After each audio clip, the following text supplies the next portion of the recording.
இப்ப அமித்ஷா தமிழ்நாட்டுக்கு அடிக்கடி வந்துட்டு போயிட்டு இருக்கிறாரு. ஆமா. அவருடைய செயல்பாடுகள் குறித்து ஒரு சம்மரைஸ் பண்ற மாதிரி 6 கேள்விகள் கேட்கிறேன். இது இந்த அறுபடை வீடு மாதிரி நல்லா இருக்கும். நான் முருகன் என்றதுனால அறுபடை வீடு மாதிரி 6 கேள்விகள் கேளுங்க பார்ப்போம். முதல் கேள்வி, அமித்ஷா எடுத்த நல்ல முடிவு என்ன? அமித்ஷா எடுத்த முடிவு எல்லாமே நல்ல முடிவுன்னு தான் சொல்லுவாங்க பாஜக காரவங்களை கேட்டு பொறுத்த மட்டும். ஆனால் நம்ம அமித்ஷா எடுத்த முடிவுகளை பார்க்கும்போது தமிழ்நாட்டினுடைய நலன், தமிழ்நாட்டில் பாஜகவினுடைய நலன், இதை மையமாக வச்சு பார்த்தோம் அப்படின்னா அமித்ஷா எடுத்த மிக சிறந்த முடிவு பாஜக கட்சியினுடைய தமிழ்நாட்டிற்கு தலைவராக அண்ணாமலையை நியமிச்சதுங்க. இப்போ அமித்ஷா எடுத்த ஒரு தப்பான விஷயம் அரசியல்ல அவர் தப்பான முடிவுகள் அப்படின்னு திரும்பவும் நம்ம தப்பான முடிவுன்னு சொன்னால் அது ஏற்றுக்க மாட்டாங்க. ஆனால் ஒரு தமிழக அரசியலை முன் வச்சு நம்ம பார்க்கும்போது அவர் எடுத்த அவ்வளவு சரியில்லாத ஒரு முடிவு அப்படின்னு பார்த்தோம் அப்படின்னா இந்த குருமூர்த்தியை நம்புறதுங்க.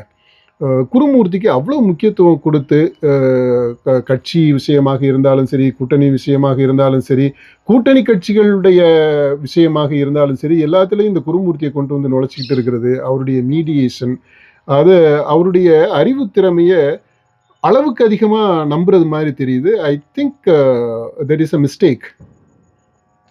இப்போ அமித்ஷா துல்லியமா மக்களை கணிச்ச ஒரு விஷயம் என்ன? தமிழ்நாட்டு மக்களை பொறுத்த மட்டும் இல்லை, அமித்ஷா மக்களை புரிஞ்சுக்கிட்டாரு.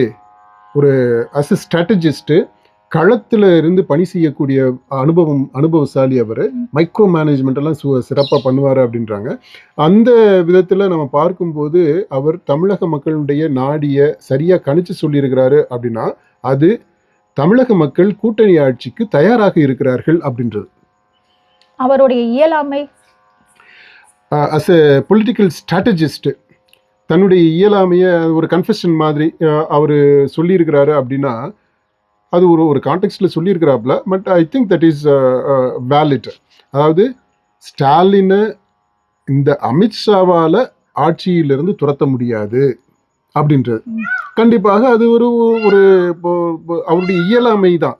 இன்னைக்கு நினைச்சா அமித்ஷாவால் ஸ்டாலினை ஆட்சியிலிருந்து துரத்த முடியாது. ஆனால் அவர் ஆட் பண்ணிக்கிறாரு. ஆனால் மக்கள் ஆட்சியிலிருந்து ஸ்டாலினை துரத்திடுவாங்க அப்படின்றது. ஸோ அந்த ஒரு விதத்தில் பார்க்க போனால் அமித்ஷாவுடைய அந்த ஆளுமை இருக்கு இல்லையா, தேர்தல் வியூகம் அப்படின்றதுல அப்படிப்பட்ட ஒரு பெரிய இப்படி இருக்கக்கூடிய அந்த ஆளுமை இந்த மாதிரி ஒரு ஸ்டேட்மெண்ட்டை சொன்னதுன்றது அவர் உள்ளுக்குள்ள அவருக்கு ஒரு மூளையில் அந்த ஒரு எண்ணம் இருக்கு, நம்மளால இதை செய்ய முடியாது, தமிழ்நாட்டில் நம்ம ஜம்மம் பலிக்காது போல தெரியுதே அப்படின்ற அந்த உணர்வு உள்ள இருக்குது அப்படின்றதுடைய வெளிப்பாடு தான் இது. அமித்ஷாவுடைய ஒரு பேராசையா எந்த விஷயத்தை எடுத்துக்கலாம்? பேராசை, அமித்ஷாவுடைய பேராசை அப்படின்னு பார்த்தீங்கன்னா அகண்ட பாரதம், அதுதான் இந்தியா இல்லை பாரதம் அகண்ட பாரதம், அதுதான் அமித்ஷாவுடைய கனவாக இருக்கும்.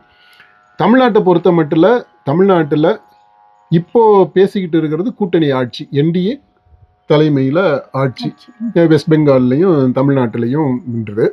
அவருடைய உள்ளூர இருக்கக்கூடிய ஆசை என்னவாக இருக்கும், பேராசை தமிழ்நாட்டில் அப்படின்னா அது என்டிஏ இல்லை பாஜகவினுடைய ஆட்சி, அதுதான் ஆசை.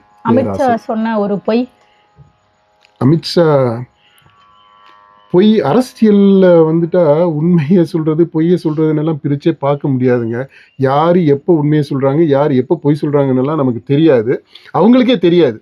ஏன்னா அவங்க பேசக்கூடிய அரசியல்வாதிகளுடைய எல்லா ஸ்டேட்மெண்ட்ஸுமே அரை உண்மை அரை பொய் அப்படி தான் இருக்கும்.